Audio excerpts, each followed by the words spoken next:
মৌমাছি দেখছেন? মৌমাছি মৌমাছি বাসা বাঁধে কোথায়? আল্লাহ পাক তিনটা জায়গায় বাসা বাঁধতে বলেছেন। সূরা নাহলের ভিতরে আল্লাহ বলেছেন, সুবহানাল্লাহ। দেখেন তো আল্লাহর কথা মৌমাছি শোনে কিনা। এক নাম্বার, পাহাড়ের চূড়ায়, গাছের ডালে এবং ঘরের সুমসায়, আছে না নাই? আল্লাহ পাক তিনটা জায়গায় মৌমাছিকে বাসা বাঁধতে বলেছেন।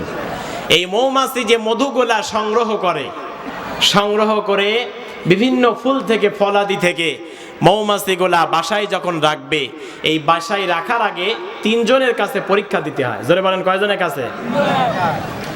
এক নাম্বার দাঁড়িয়ে আছে গার্ড, জোরে বলেন কে দাঁড়িয়ে আছে?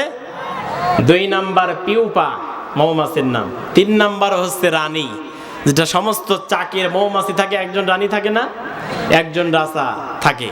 যেমন বাংলাদেশের প্রেসিডেন্ট, প্রধানমন্ত্রী, জননেত্রী শেখ হাসিনা, ঠিক কিনা বলেন?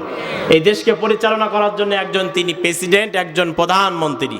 ঠিক মৌচাককে চালানোর জন্য, মৌচাককে ঠিক রাখার জন্য, কোনটা কিভাবে ঢুকলো কিভাবে বের হলো রাখার জন্য আল্লাহ পাক দায়িত্ব দিয়েছেন তিনজন মৌমাছিকে। তার মধ্যে একজনের নাম হচ্ছে রানী, তিনি হচ্ছে সর্বোচ্চ আসনে বসে আছেন। আল্লাহু আকবার।